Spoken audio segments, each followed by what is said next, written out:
David from the Three Orcs channel. Today I'm going to discuss tips and tricks of using wizard cantrips in Castles and Crusades. I've created an article on cantrips in World Anvil for my campaign, and as you can see I put some graphic work into it to make it look good. But in the article itself I started off with the typical spells that they would use. The cantrips in Castles and Crusades are a little bit different than how they're described in other editions of D&D, and a little bit less potent and actually more versatile than the 5th edition game. I'll go ahead and go through all these cantrips with you, and I'll point out the differences and some ideas of what we can use the cantrips for. I think that over the years that most DMs and campaigns I've seen or heard about, they don't really put a lot of magic or wizardry into the wizard, where all they are is just a weak character with a dagger or a dart or a staff that has a few spells at their command, and then when they're out of spells they're pretty much worthless. That's what most players perceive wizards as, and unfortunately a lot of DMs didn't put a lot of effort into supporting the wizard class in their campaigns. Over the years, of course, they added cantrips to the character class. Now players have ability to cast more spells or do more things besides casting first and second level spells. Now wizard characters have more things they can do when they run out of their first and second and third level spells. The cantrips are a great tool for creative players to use in game to change the outcome of situations that they're in, or to lend aid or help to the party that they're with. They can also be used in role-playing to make them seem more powerful than they are. When a wizard casts a spell in the game, the players don't really know or should know what the character is casting. They only should see or hear what that spell is doing. So the player, when he's playing the wizard, he should describe what he's doing by casting the spell and describe the effect of that spell. They don't necessarily know that I am casting magic missile and then rolling the dice for damage. That's a little bit more metagaming and less role-playing. So with that line of thought, you can apply this to cantrips. So if you're going to use a cantrip in the game, you can actually use it creatively to make it seem more than what it is, or to get away some really great things, as you'll see in this article I wrote. So it'll seem to not just the players and the other players in the game, but also to the NPCs or monsters that they face. They can actively affect the outcome of an encounter, either be it a role-playing encounter or a combat encounter, with creative use of these cantrips, and also with any equipment or items that they have on them. With a little bit of role-playing, you can do quite a bit. So let's go ahead and start with the first spell on the list is called Dancing Lights. I added some Latin to it in case somebody wanted to use that in the role-playing when casting the spell. But the spell itself, first I outlined what it states in the actual Castles and Crusades Player's Handbook. So what it says here is, depending on the version you select, during casting, the caster creates up to 4 lights that resemble lanterns or torches. So that's kind of important. That could be used really effectively depending on how you want to use that for. But they do provide the same amount of light. Up to 4 glowing spears of light. They could, which look like will-o-wisps, but then again it also should look like a lantern or torch the way it's described here. Or faintly glowing vague humanoid shape. You can make a person that you can use effectively when you try to trick monsters or NPCs or something.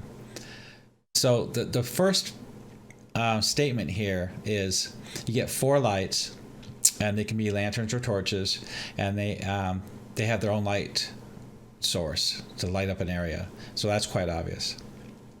So the second line statement is the dancing lights must stay within 20 feet of each other. So that could cover a big area because there's 4 of them. But otherwise they move as the caster desires. There's no concentration required. That's huge. That's a big thing. That's a different way of running of using the spell than other versions of D&D. So they can actually be riding a horse, be talking to somebody, walking. They could be casting another spell and still have these dancing lights react to them for a duration of 1 minute. They can go forward, backwards, up, down, straight, around corners, etc. In my mind, that would be within sight of the caster. The lights can move up to 100 feet per round. That is extremely fast. That's faster than most monsters or NPCs in the game. So you can do quite a bit with that if you think about it. The light winks out of existence from the caster if he exceeds the spell range, which is huge, 150 feet. That's quite a bit of spell range there. And moving at 100 feet per round, you can do a lot with that. So a creature that does interact with the dancing light does get a wisdom save to recognize it as an illusion. As a DM, there would have to be a reason why the monster or NPC would decide to determine whether or not that was an illusion or not. It would have to be kind of obvious. It would have to be something like not normal for them to want to think about making a wisdom save, to believe it's an illusion or not. Also, it depends on the intelligence of the creature. So here's some tricks. So these following, I have 12 so far, and I'm sure you can come up with a lot more. But you can trick enemies into following it, or think that it's some magical creature. You could use the lights for that. Like, it could be the party going down the tunnel around the corner. They could follow those lanterns or torches. Or the creature shape. They could think of some sort of magical creature, and you can make that act any way you want. You can make it move up to 100 feet per round really fast. And I assume also that you can make these lights or the form itself any color you want. So your imagination is the limit of what you can do with this. You can scare monsters. You can make them pause. You can confuse monsters or NPCs. Make them react in ways that you couldn't do it any other way. So 2, you can add an illusion to make it seem like it's speaking. That would be another spell, though. But like I said before, this takes no concentration. So once you cast this spell, you can cast as many other spells as you want within a minute. So 3, lantern or torch. So you can use this to light your way without having to use a hand on a torch or risk setting anything on fire. There's some instances where a room might be full of webs or something, or oil. And the light of 20 feet apart and 20 feet radius, that would be a total of 60 feet square of light if you spread it out evenly. Let's see, you can use it as number 4 would be a decoy, so send it ahead of your party to distract the opponents. It could be a red herring, send the forces tracking you on a wild goose chase. So that's just a decoy, leading the enemy away from the party, which would be very useful. 5, you can jury rig an illusion, combined with ghost sound, the cantrip ghost sound, for a scary illusion. You can make it like a humanoid or fae or an angel or an ogre.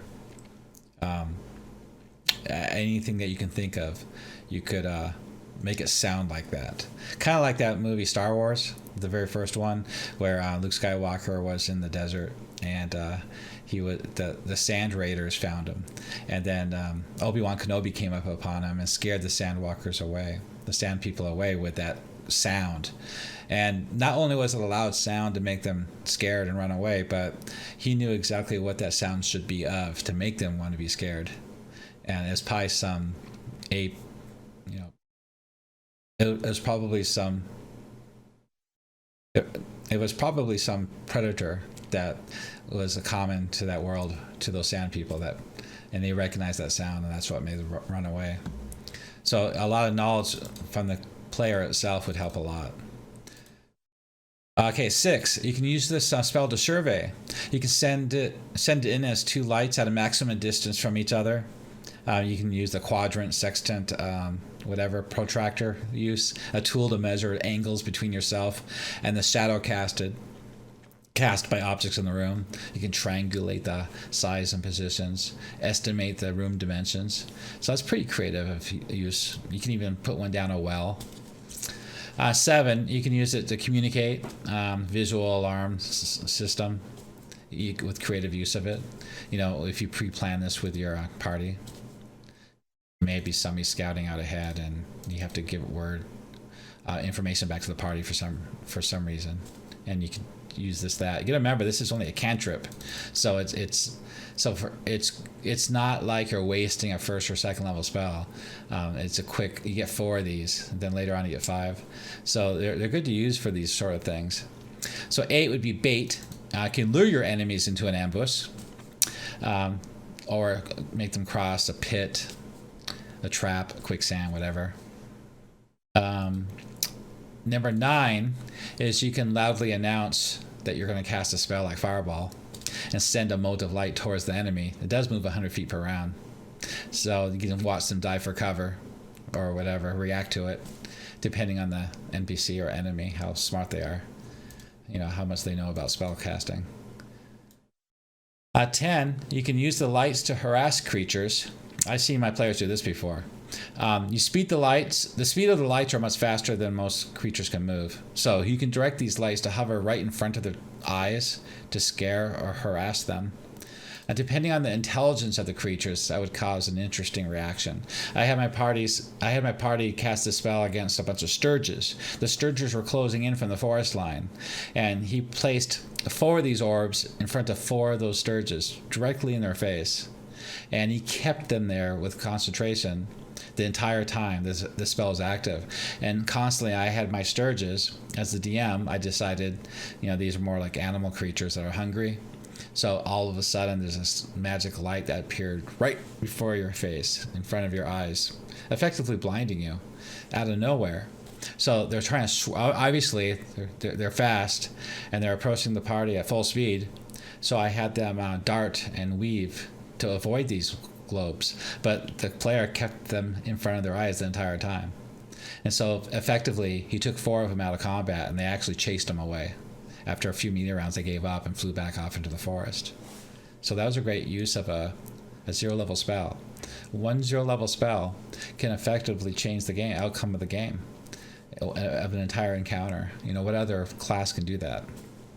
And that was just with a cantrip. 11.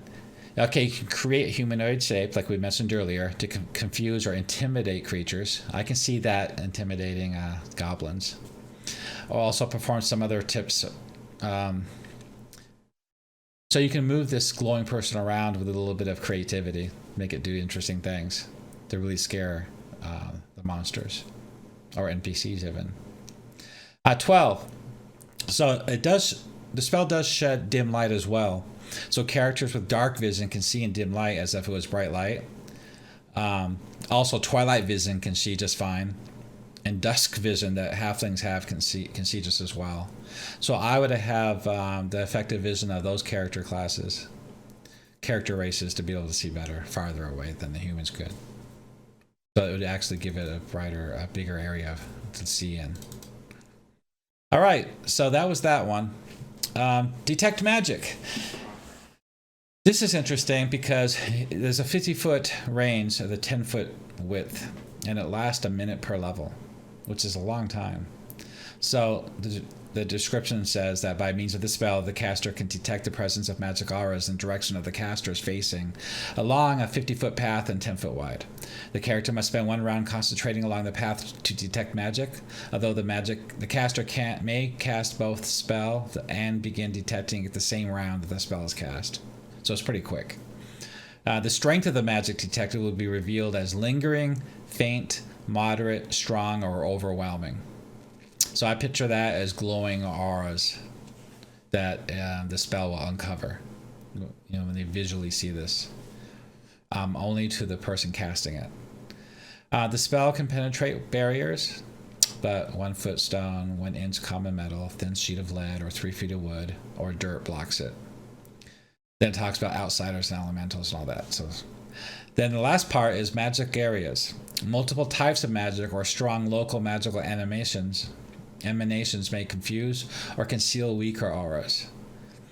Although the DM could allow the caster to spend additional rounds concentrating to decipher the confusion to reveal weaker auras. or the DM could also require an intelligence check to do that. I do that with my NPCs. When a player uses an NPC and he has multiple magic items on him, plus spells that are in effect at the time, that I'll describe it as auras of different strengths. And I won't give him exact details unless he focuses and concentrates for further melee rounds. So here's some tricks. Detect magic is useful for everything from discerning the nature of writing.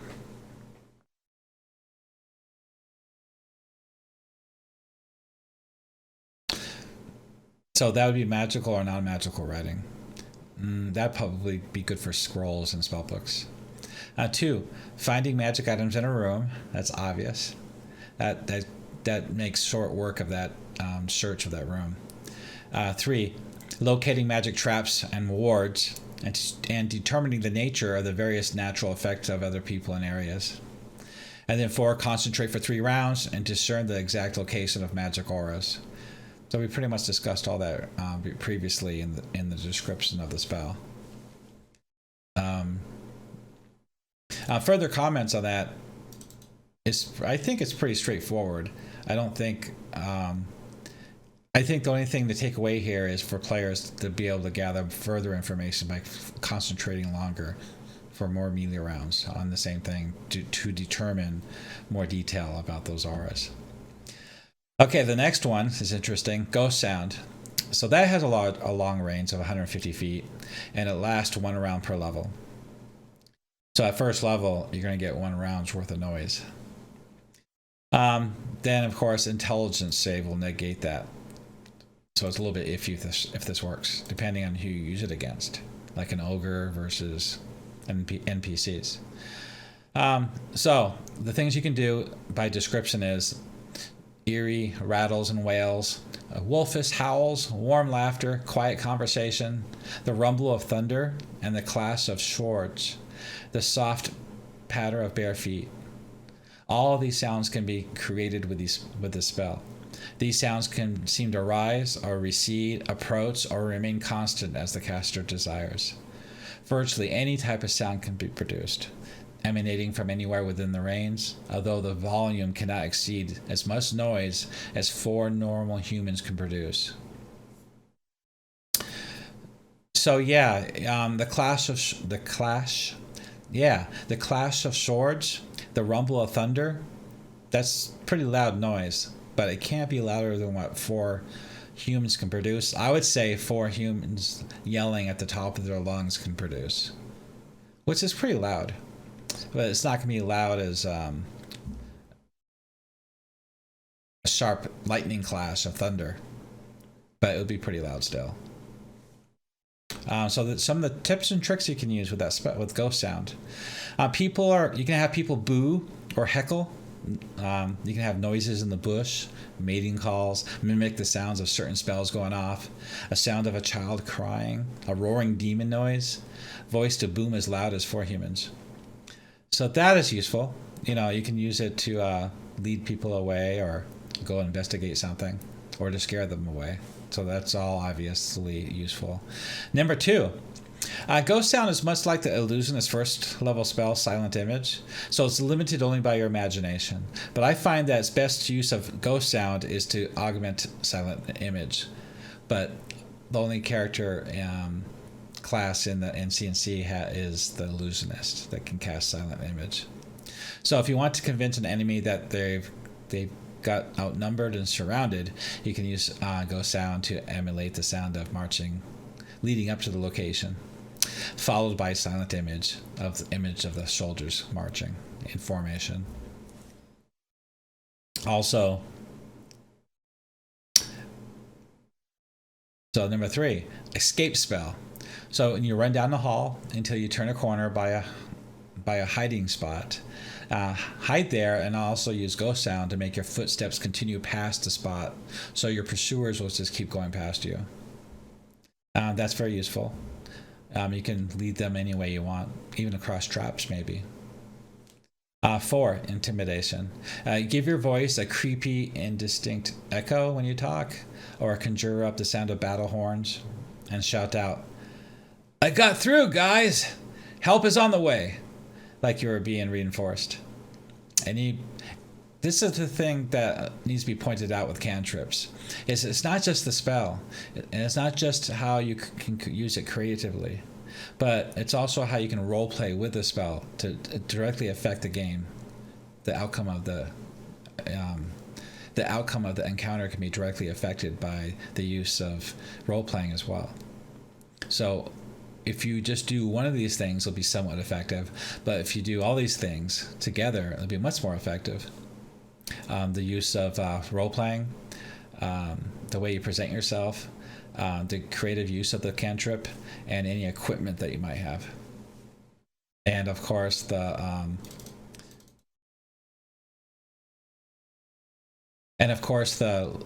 area that you're into. Of the area of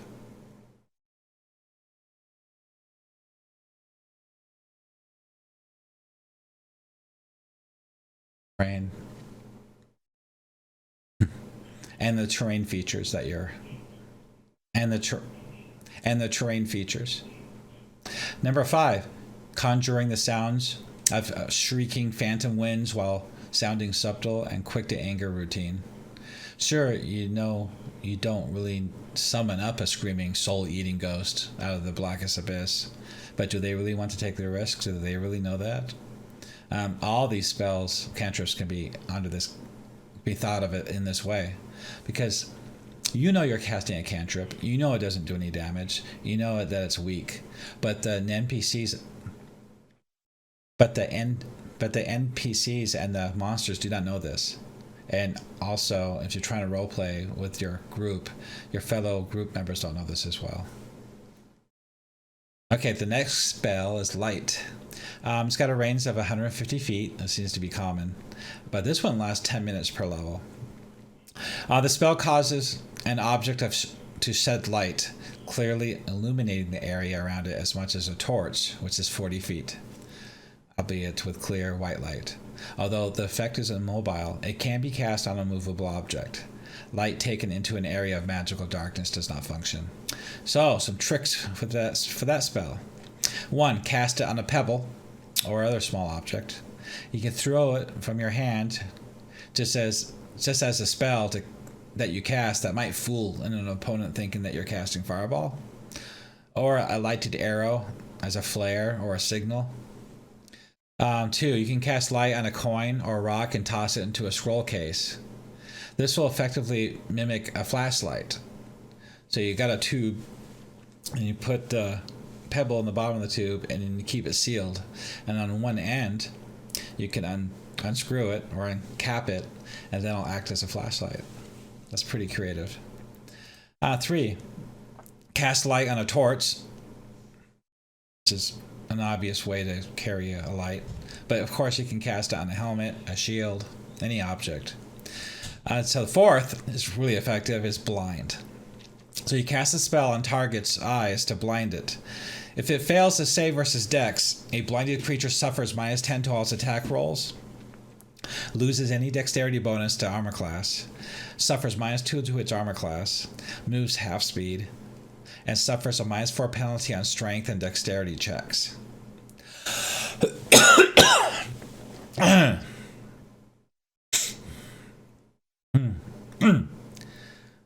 So the use of the light spell to blind is extremely effective. I noticed though that a lot of monsters in C&C, like orcs, goblins, ogres, their primes are physical, and with a save versus dexterity, that means they're going to need a 12 or higher, plus their hit die. So there's probably like a 50-50 chance the spell will work. But it is just a cantrip. Still, it'll effectively take somebody out of the combat, which is much more than other spells could possibly do. Even a magic missile. A magic missile might just wound somebody, but it's unlikely. But it's unlikely that it'll actually kill somebody. Okay, the next cantrip is Mage Hand. Now this has got a lot of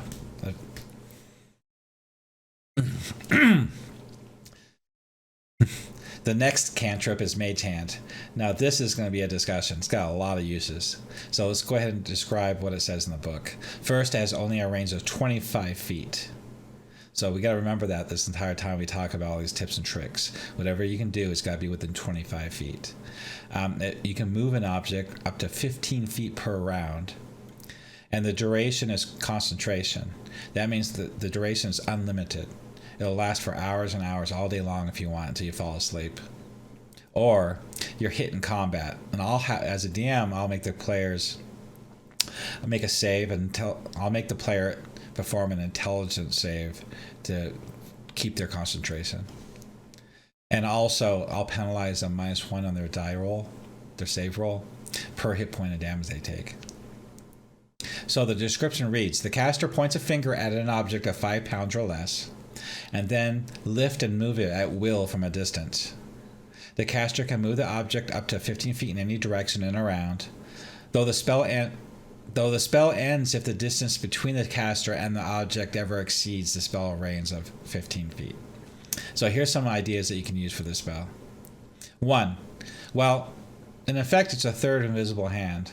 People can't see it because it's not an actual hand. You point your finger at something and you move it. It's more like a telekinesis spell. Nobody has to know you have it, though.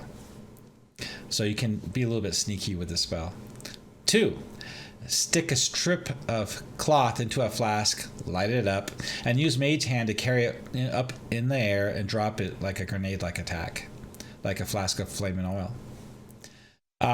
3. You can use it to trigger traps and other objects with other objects. So you point at something to move it, but if the trap doesn't really have anything you can move, you can still trigger it by using another object, like, I don't know, a torch or a rock or something, and then use that object with your hand to drop it or place it somewhere to trigger the trap. 4, this is interesting, drag strength. So you can lift a 5 foot-pound, obviously. A description of the spell states you can lift 5 feet, but you should be able to drag something that weighs up to 50 pounds, as though they have a strength of 2. Some may rule that you can only apply 5 pounds of force instead. So if you use physics and you know you can lift 5 pounds, realistically you should be able to drag 50 pounds. So it's up to the DM whether to allow that or not. But I was just using physics as common sense of things you could possibly do with the spell.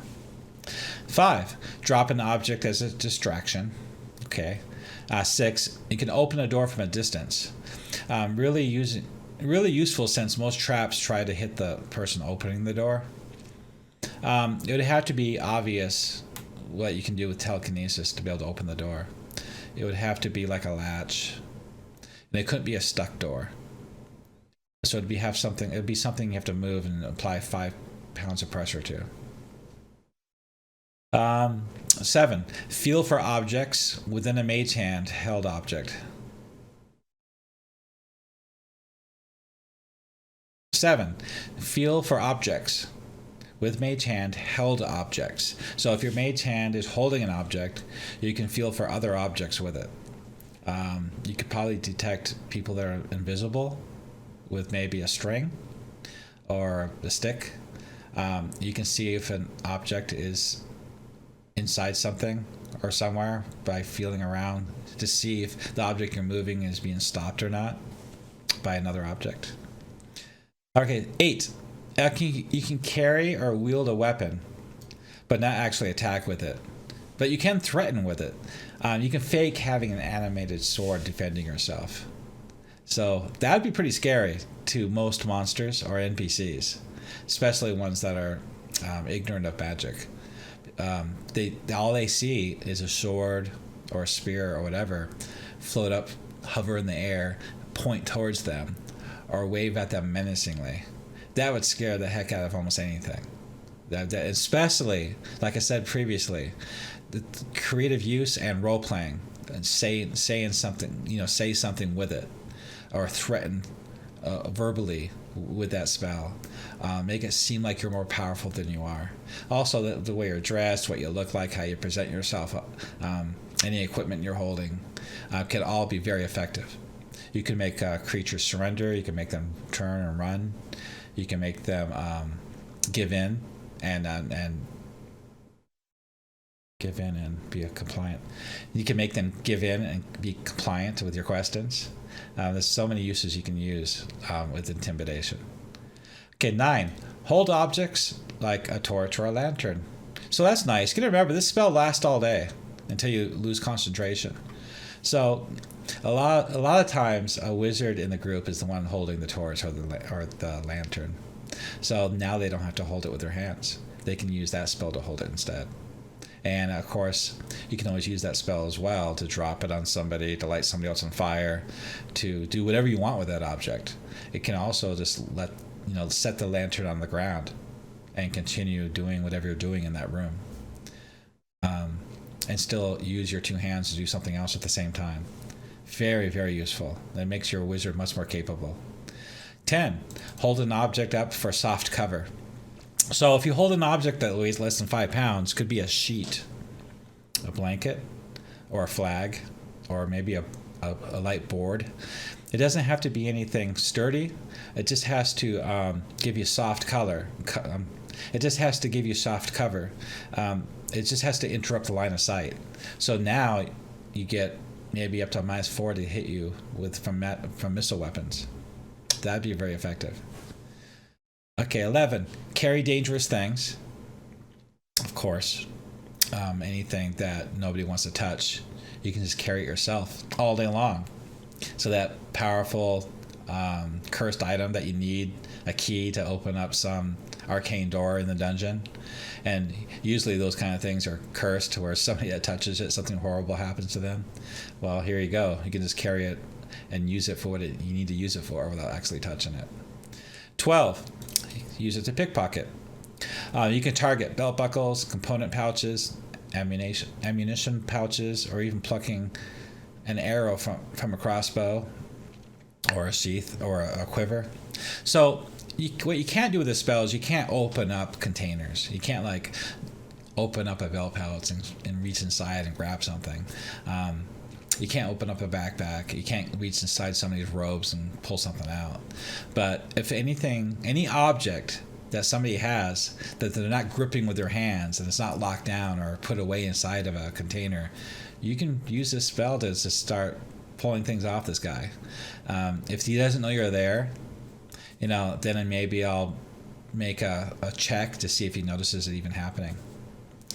You can unsheath a sword if it wasn't peace tied.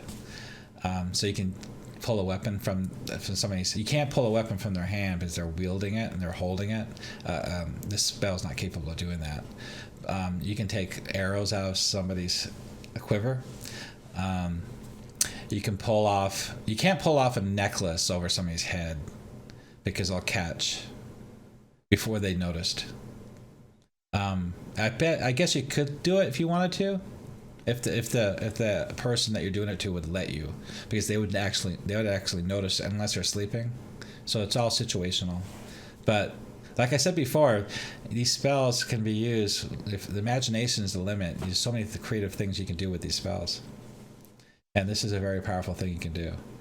13. You can nail down an object. You can press down on an object. It's now held by something that makes a lot of different actions harder to do. Wind, like for example, wind can't blow away a piece of paper anymore. So it's 5 pounds of pressure. It keeps something pinned. And of course, any creature can easily pick it up or move the object, but it's a good way to pin something down, to hold it there so it doesn't slide around or blow away or something. So it is useful. 14. You can hold large object up so enemies waste time to grab it, like sheets, a shield. Some shields weigh less than 5 pounds. So you can actually, that's interesting. You can actually get a shield. You don't have to buy a shield and equip it, but let's say you find it in the dungeon. You can actually hold this shield up in front of you all the time as you're walking around.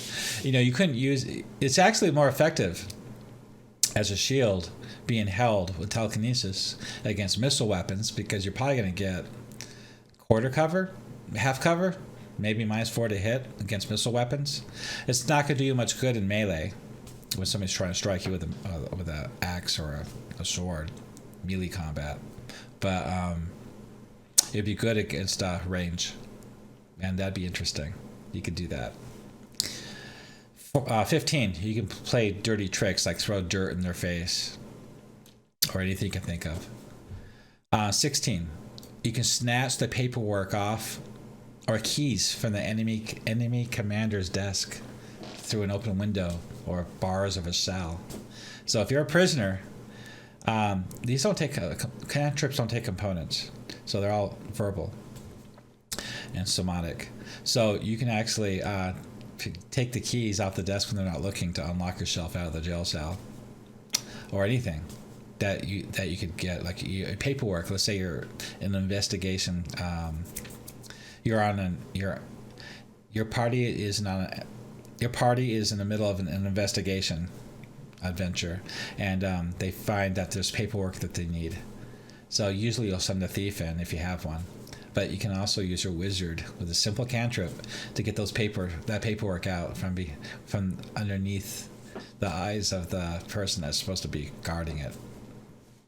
You could actually engage somebody in dialogue with their paperwork on the table behind them, and they will be unaware of what you're doing.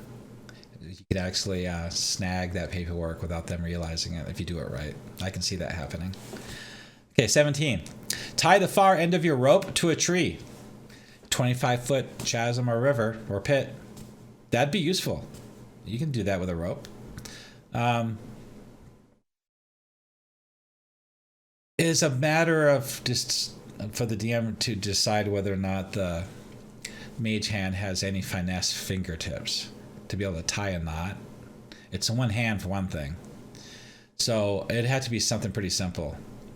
It'd be best if I would let the players actually create the loop first, and then use the Mage Hand to carry the loop end of the rope over to the object to snag it over something that's protruding, so that way it'll hold. That's what I would do. But I wouldn't allow anybody with Mage Hand to untie a belt pouch to open it up, or anything elaborate that takes many fingers to do. 17. 18. Last a long time without recasting. Yeah, it does. It's concentration. So let me point out one last thing that needs to be brought up. Okay, the final comment on Mage Hand, and this is pretty important because this is not described in the spell description. I made a ruling based on the spell description and other spell versions in other D&D versions that this spell can only affect one object per casting. In 5th edition, for example, it's an actual hand that you can see. It's like a translucent hand. You can use it all day long to manipulate many objects for, I think, an hour or two. So that spell has an actual duration, where this spell doesn't. It's concentration. So it's a give or take. So in 5e, it's an actual hand you can use to manipulate all the objects you want for the duration, which is very powerful. But in this version, I made a ruling that per casting, you can only affect one object per casting. But it's unlimited duration for that object. So yeah, either way, it's very powerful. So the next spell on the list is Prestidigitation. So it has a range of 10 feet. So it even has a shorter range. The duration is an hour, though. That means once you cast it, you don't have to concentrate on it anymore. So you can cast a spell and then start and do something else to force this spell to make it even a greater effect. Because like I said before, especially in C&C, it's a matter of how you present yourself, engage the NPC or monster, what you're wearing, what you look like, your race, your class, what you roleplay, the things you say, and how you come across, and the objects you have that you're trying to use, and the creative use of the spell. All that in combination has a direct effect of the outcome of an encounter. So, the spell description states that the rudimentary Prestidigitation spell is a building block for arcane study. and enables the caster to perform a variety of simple magical effects. So this first sentence does tell a lot. I talk to people in Discord about it, and they do refer to this first sentence quite often on all these little detailed questions that pop up in my head. So the second statement is, this spell can clean, soil, or alter the color of items in a 1 foot cube. Multiple items, not just one item, but as long as it's not larger than a 1 foot cube, which is quite a bit of stuff. Like, you can put your entire outfit in a 1 foot cube. Maybe even armor. I don't think you can put a full suit of plate mail, but you could probably do with armor. It depends if you can fold it up. Then the third is, it can chill, warm, or flavor 1 pound of non-living material. So obviously you can affect your food and drink. The fourth one is, it can move up to 1 pound of matter. See, this, now we're talking about telekinesis now. So it could move up to 1 pound instead of Mage Hand, which is 5 pounds. It can create it can also create effects like a puff of smoke, very minor illusions. So it can do illusions, which is huge, and sound effects, or temporarily change in color. So that illusion thing, and the movement thing. So it can telekinesis move up to a 10 foot range, up to 1 pound of matter, which is like keys to a chest or keys to a cell block. The illusion thing is interesting too, because you can create. The term minor illusion means you can create an object, and if they believe it, it's real to them. So you can actually create a dagger, and you can use it in combat. And if they believe in that illusion, it'll actually damage them. Minor illusion probably means you can't make it move or react or do anything, but I can see you making objects, nothing that makes any sound or smell. It'd probably be easy to disbelieve if they have a reason to try that. So we'll get on with that later. So the last bit is, this spell can never inflict damage or disrupt the casting of other spellcasters. So right there, they answered my question about the dagger. You can't inflict damage with it. Okay, so Prestidigitation lacks the power to duplicate any other spell effects. Any actual change to an object persists for an hour, beyond moving, cleaning, or soiling. So look at that, though. Any actual change to an object. So moving it, besides moving, cleaning, and soiling. So all spell effects last an hour. So the illusion will last an hour. And the effects of sound effects will last. The sound effects will last an hour. The change of color will last an hour. That's pretty powerful, and there's no concentration for that. So you can use this in conjunctions with some other trickery to really get what you want accomplished. So here's some comments. This one's what most people think is mostly flavor, but imagination is the limit. If you've ever seen a wizard do similar, something that seems easy and fun but useless, this spell can do it. Your food tastes better. Your wine bottles refills your glass by itself. That's that move part. There's an ace up your sleeve when you're gambling. Maybe when you're rolling the dice, you can change the die roll at the last second to it flips to a better number. Your knife will crawl out of your pocket to cut the ropes. It has some other ideas about selling fake drinks to make money. So here's some tips here. 1, the smell of smoke or crackle of the sound of flames will make most beings react or run away or investigate. 2, adjust the taste and warmth of food and drink, obviously. 3, create a small amount of smoke. 4, clean any object.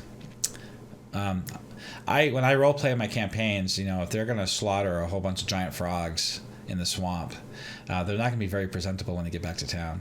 So getting cleaned is kind of important, or it's going to affect the reaction of the NPCs when you get into town.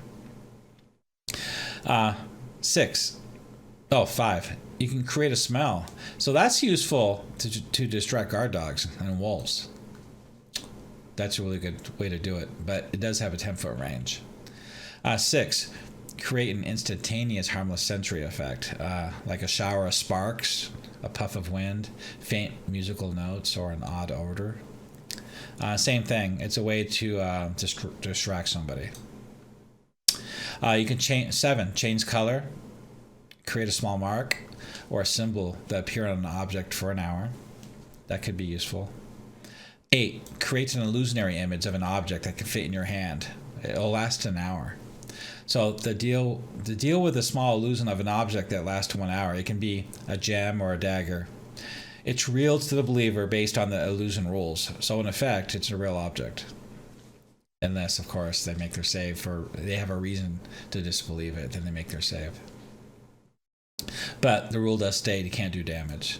But you can trick people into believing something. Okay, 9. You can produce a... Well, this is the thing that is questionable. 9. Produce a small flame. With the Dungeon Master's approval, of course, a wizard can produce a small flame which is enough to light a torch, lantern, or campfire. So that other spell called Produce Flame, that's a large flame. It actually does damage in combat. A small flame is like a Bic lighter, a match. It doesn't do any damage at all, but it's enough to start a fire, like light a torch or a lantern. 10-foot range. So I would rule that this spell could do that in my campaign. Okay, next, Mending. So this is quite interesting too. Okay, it has a range of 25 feet. Fine. Has no duration. So this spell repairs permanently small breaks or tears in objects of no more than 5 pounds in weight. So there's that 5 pound thing again. So anything that weighs 5 pounds or less, any object. That object can be part of another object. It's still an object. So metallic objects can be held. It can weld a broken ring, a chain link, a medallion, or a slender dagger, providing but when a break exists, if there's one break, that is. Ceramic or wooden objects with multiple breaks can be invisibly rejoined as strong as the new one. So let's look at that again. Metallic objects, there can only be one break, but ceramic or wooden objects, there can be multiple breaks. A hole in a leather sack or wineskin is completely fixed by mending. The spell cannot repair a magic item. All right, so here's some tricks. This is kind of interesting. 1, you can repair a broken door, a rickety bridge, or torn books. It depends on how that door is broken. What object it is of that door. Maybe it's a hinge or a latch. A rickety bridge might be a capstone or something. It has to be very subjective of what it is. But there's quite a few things you can repair if you analyze it. There's quite a few things you can repair if you can analyze it. You gotta fit that 5 pound rule there. 2, you can mend your broken arrows, any severed ropes. So whenever anybody hits with arrows in my campaign, it's automatically broken. And if they miss, there's a 50-50 chance that the arrow broke. So there's a way to recover your arrows that way if you like. 3, you can tear a document up into a lot of tiny pieces. This document of information, valuable information. Just tear it all up into tiny pieces. And then, upon arrival at your destination, use Mending spell to reassemble it. Nobody will ever read that or even look at it. 4, you can use Mending to send secret messages. You bust open a hollow statue or a piece of pottery, write the message inside it, and then mend it back together. So you're sending an entire piece of pottery to somebody with a hidden message inside it. And anybody that analyzes it, that examines that pottery, will never notice it's ever been broken. So it's a good way to get information to a spy. 5, this is interesting. You can park the party's wagon by the bad guys, outside the dungeon. And you can spend a second by taking an axe to the wheel or a strut or something that applies to the 5 pound rule to, in effect, make that wagon unusable. It won't be able to move without repairing it. So now the goblins can't ride off with it while you're away.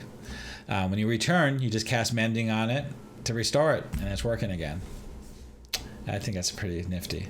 6, you can hide weapons. This is good for spies or rogues, thieves, when they're trying to sneak into someplace, and they strip you of all your weapons before you get in. So you can stitch or otherwise affix items to your armor or clothing. You can build darts into the necklace or decorative armor pieces.